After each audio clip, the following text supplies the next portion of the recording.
They really tried to doubt him. They tried to twist his words and flip his tone. But in that interview, Shedeur Sanders stayed cool and checked the Cleveland media without raising his voice. How's the mindset on that 4th and 2? Obviously, could have been a punt situation. You guys go for it on 4th down. What was going through your mind at that time?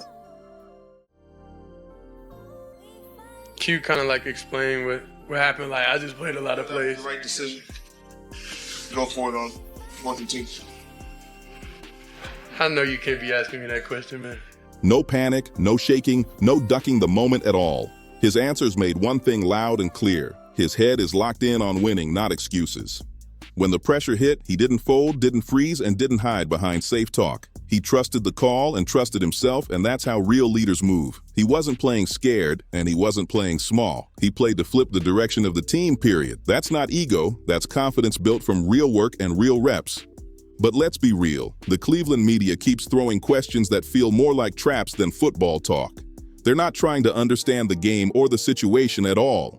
They're pushing a messy narrative that just doesn't sit right. A young quarterback who wants to win and speak straight should get respect, not picked apart every time he opens his mouth. Come on, man.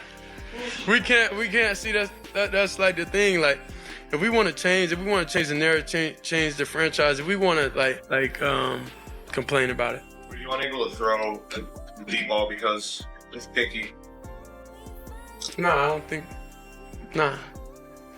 What did you see in the Bills? I wouldn't have came back if I couldn't throw. Now let's talk about what's actually happening on the field, because the media sure won't. Shedeur is dealing with one of the roughest offensive situations in the league right now. The offensive line collapses way too fast, leaving him exposed and forcing rush throws and unnecessary hits. That's not quarterback failure. That's coaching and roster issues, plain and simple.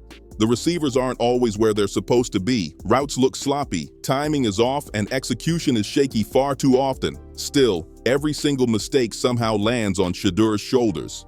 Meanwhile, the running backs in the second half showed real juice and effort, looking better than anything we've seen all year. So the question is obvious. Why weren't they used earlier? Why does it always feel like the best options get ignored until it's already too late? That spotlight turns right back to Kevin Stefanski and the front office. Stefanski looks stubborn, out of sync, and slow to adjust when the plan clearly isn't working. The offensive staff looks disconnected and unprepared week after week. It honestly feels like Shedeur is being placed in bad spots, given weak protection and limited help, then blamed when things fall apart. And that's wild. That's not how you develop a quarterback at all. That's how you wreck one before he ever gets a real chance. This offensive line needs a full reset, top to bottom. The receiver room needs real upgrades and real leadership, and the decision makers at the top need to feel some serious heat. To do? And help you be thankful also. What happened with the finger, and what was that whole episode like for you? I don't know. You can look online to see what my finger looked like if you want. I'm sure they got the details on there. I don't know. My pinky was just like, I put in my hand warmer. I'm like, why is my pinky not getting cold? I mean, why is it not getting warm? Then, like, I threw Quinshawn like a little route down there. Then it like kind of was a little high. And I was like, dang. Shedeur is climbing uphill on every single snap, fighting pressure that never stops.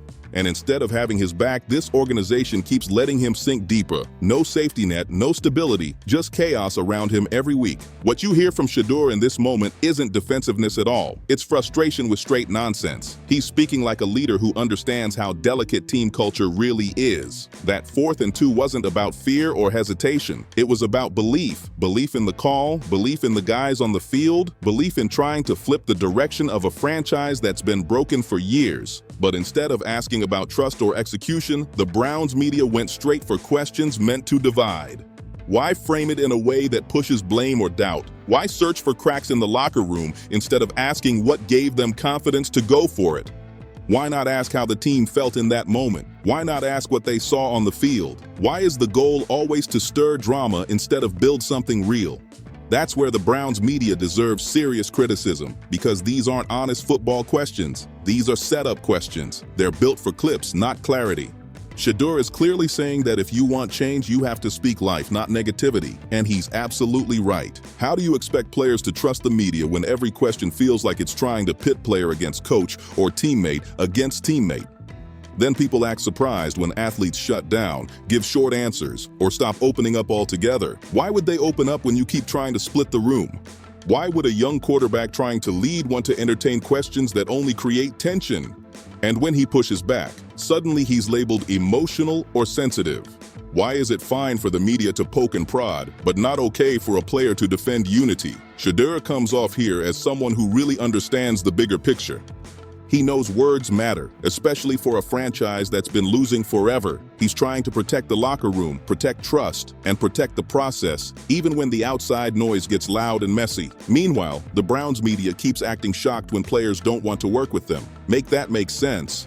If the goal is winning, why not ask questions that help winning? If the goal is growth, why keep pulling everything apart? Shedeur isn't running from accountability at all. He's calling out a broken approach, and this moment says everything about who Shedeur is as a person and a leader. He didn't dramatize the injury, didn't hide behind it, and didn't use it as an excuse. He explained it clean and simple, accepted reality, and kept it moving. His first thought wasn't panic or self-pity. It was responsibility. He wanted back out there because he understood what it means to throw another quarterback into the fire with no real reps. And that says everything. That level of awareness matters big time. A lot of quarterbacks wouldn't even think twice about the backup in that moment, let alone feel responsible for putting him in a rough spot. That alone separates Shedeur from most guys at his position. But what really hits different is the moment with Dylan, because Shedeur told him something most starters would never say.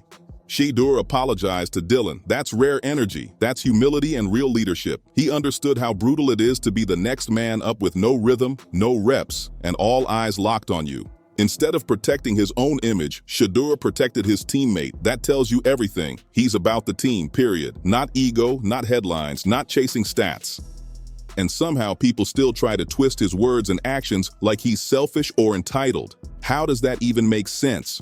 This is someone who takes blame when he doesn't even have to. Yet folks stay reaching for reasons to tear him down. Let's keep it honest. A lot of people have been trying to derail Shedeur from day one. Bad protection, bad questions, bad narratives, non-stop pressure. The deck has been stacked against him from the jump. Still, he doesn't whine or point fingers. He accepts the situation and locks in. He plays through pain, accepts reality, and keeps pushing forward because that's what leaders do. Watch the clip closely. You don't see selfishness. You see humility. You don't see entitlement. You see someone who truly cares about his teammates and understands the weight of being the quarterback. And that's exactly why, no matter how loud the noise gets outside, Shedeur keeps earning respect where it actually matters. Inside the locker room. This moment also shows Shedeur is human first, quarterback second. When Quinche went down, his first reaction wasn't stats or the next play. It was real pain. You can hear it in his voice. He talks about late-night conversations, about life, about bonding with the rookie group and building something real behind those doors. That's leadership you can't fake. He clearly felt the weight of that moment as both a teammate and the quarterback. He understands that when someone goes down, it shakes the whole group. Instead of brushing it off, he owns the emotion, and that tells you he's invested in people, not just his own career. At the same time, listen closely to how boxed in he was on that play. His options were stripped away. Coverage took away what should have been there, and he had to make a split-second choice with zero help from the design. That's not a player problem. That's a coaching problem. Stefanski keeps putting him in tight spots with predictable calls and no flexibility. Where's the adjustment? Where's the creativity to protect your quarterback when defenses are sitting on roots? Instead, Shedeur is forced to make something out of nothing, then carry the emotional weight when a teammate gets hurt on a play that never should have been that tight to begin with. That's where the front office deserves heat too. They built a roster that demands perfection from a young quarterback while giving him almost no margin for error. Bad protection, limited weapons, and a staff that doesn't adjust fast enough. And when something breaks down, the blame lands right on his shoulders. That's not fair and it's not smart. He's trying to hold the team together emotionally while surviving on the field at the same time. Stefanski and the front office should be lifting that burden, not stacking more on top of him. Shedeur is showing heart, accountability, and care for his teammates. The organization needs to match that energy. This interview explains why Shedeur has people stunned, not because of hype, but because of heart, honesty, and leadership under pressure.